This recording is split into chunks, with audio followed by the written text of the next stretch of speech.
I wanted to chat about Marantas because I think I have a problem with them. Hey guys, welcome back to the channel. I got my glasses on. My doctor has been telling me that I need to start wearing these more and more. Getting older, gotta take care of our eyes. I wanted to chat about Marantas because I have a lot. And it's not that it's a lot of different types. I have a lot of propagations of them. And Marantas are in the same family as Calathea, but they are prayer plants. So they open their leaves during the day and then they move their leaves up at night. And I'm kind of lazy to get up today, so I'm going to slide around a bit. But this is one of my faves. My Maranta Leuconeura. Kind of, if I stay close, maybe she'll look pretty for you guys. I call her like the bunny track prayer plant because of the way the leaves look. This is the mother plant. I gave her a major haircut just recently. So these two stems that you see here are new. They're not original. And then she has a third one coming in right there. And then you can see everything I pruned the other day.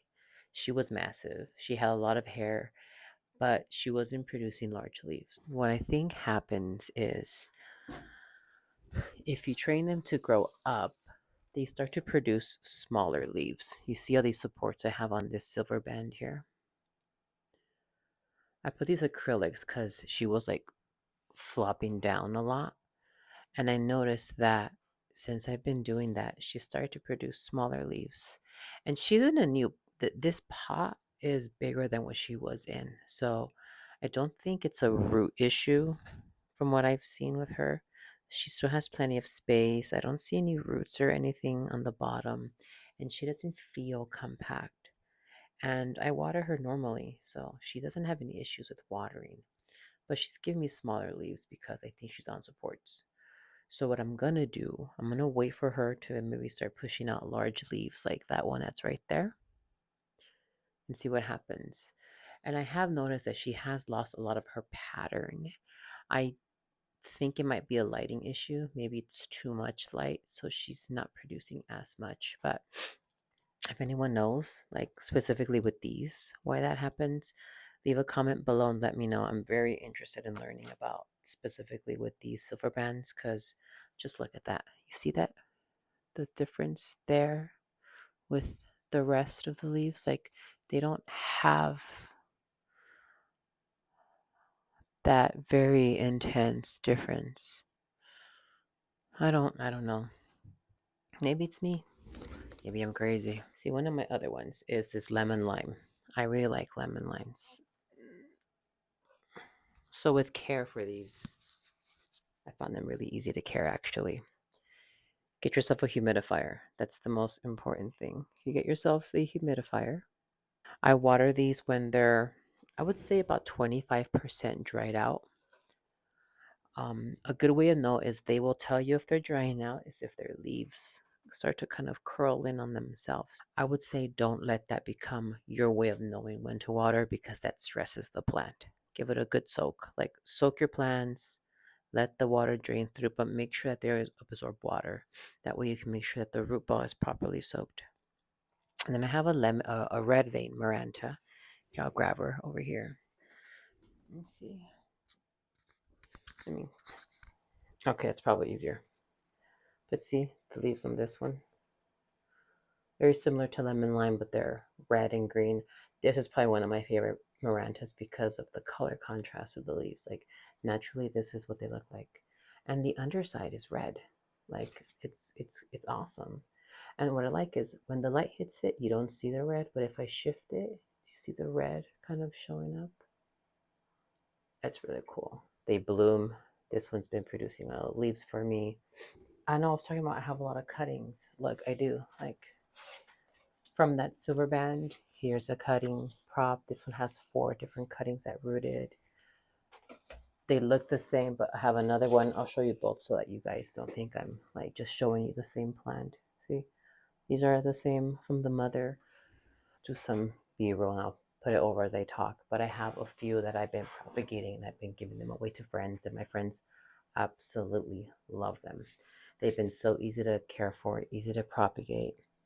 Now, if you have these and you haven't propagated and you're wondering, how do I go about that without harming the plant, doing it wrong? Because obviously you want to make sure you do the right propagation. So I'm going to use my trusty bamboo skewer here.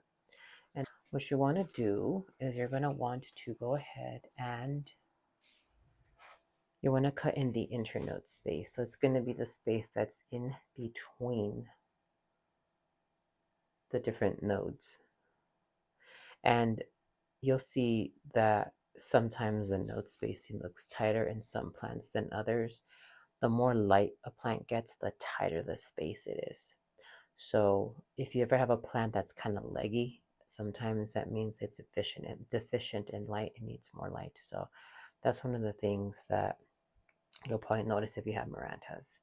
More particularly with like the bunny track and the silver band compared to the lemon lime and the red vein Marantas. Now, coming back to this one of my favorites, I don't really share a lot, is my Fishbone. Just look at that. It's the leaf texture that does it for me. She's got like this waxiness. So this is a Ctenanthe Marxii is the official name. So I still consider her like a prayer plant because the moves up. They're not Marantas, but I treat them with the same type of conditions as the other ones. And she's been doing great. Like, she's in a 6-inch pot. I haven't repotted her for about 2 years and she's loving it. I've pulled her up. Her root balls don't look tight. She's got plenty of space left. So I've noticed that if you let them get a little crowded, they tend to flourish more. And this is a single plant. I thought it was one. I'm sure she has had different babies over the years, me having her. But when I originally moved her, I didn't see separate segments because sometimes nurseries will bundle plants into one to make it look fuller. This one has been its own single plant. But yeah, look at that. And these are hardier. Like with watering with Marantas and just any type of Calathea in general, I always recommend you use like a treated water or filtered water. So if you guys are interested in what I use in my water for my Marantas and my Calatheas, I'll put the links down below. Um, Typically, it is a water conditioner that you use to clean tap water that you will use for an aquarium tank. It just purifies the water, which is what these plants like. They're tropical, so they prefer to have clean water. A lot of tap water can have different additives and can be damaging to the leaves, and you'll get browning tips. So sometimes that's an indicator. Like this is normal browning right here, but sometimes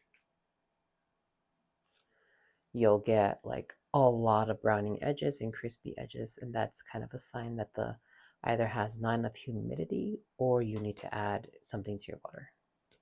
And something I've noticed definitely helps is a light fertilizer with your watering. So I carry a 3-gallon container with treated water that has fertilizer in it, just to have on the ready so that whenever I have to water my plants, they all have it, which has been very helpful.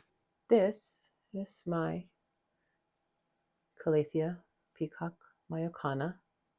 She's probably the most dynamic in the prairie. Like almost all these leaves go straight up. And then during the day they move down. But what I love about her is when the light goes through her, and I'll show you just an overview of that one. When the light goes through her, it almost is as if the light filters through some of the leaves. You guys will see that. And this one's been in this pot for about 2 years as well. And she's still growing. She's been pushing a lot of new leaves. This was a rescue. When I got her, she might have maybe had like 8 leaves. And it's all these super tall ones, which tells me that she wasn't getting enough light. Once I gave her extra light, having the best day of her life, best time. The thing with these is the leaves can get maybe 2 to 3 times bigger as the plant matures. And I'm waiting and I'm excited to see that with this plant because she really is a gorgeous plant. But again, this is a peacock plant, a Mayokana. I find mine at different stores: Home Depot, Lowe's, Walmart. local nurseries. The one thing I would say is when you are looking for a plant, make sure that you're checking under the leaves, checking the soil, making sure that the soil's not too soggy, that maybe the plant's been sitting there and it's starting to get root rot. Little things to consider. Which one looks the healthiest of all? Because if you're purchasing a plant, you want to make sure you can care for it. So make sure that you already have that leg up by staying on top of it by looking at the conditions that the plant has. This is a rattlesnake. She prays also the rattlesnake Calathea. I forget her scientific name. She was also a rescue, and as you can tell, she is a still growing, best time of her life. She has been dropping lower leaves, and that's because I forgot to overwater her. Water her once. She got a little dry, but also naturally plants will give up older leaves when they're pushing out new growth, and these leaves can actually get really long too. So as they mature, they'll give you that. But again, same conditions. Her roots are starting to come out the bottom a bit, so she may be in need for a repot. I would say maybe in the spring. But she even has like more dramatic of that red underside. Again, I'm a sucker for plants that have very dynamic leaves, and these are textured. It feels like holes in them, but kind of like wavy, which I like. It's key things to always remember.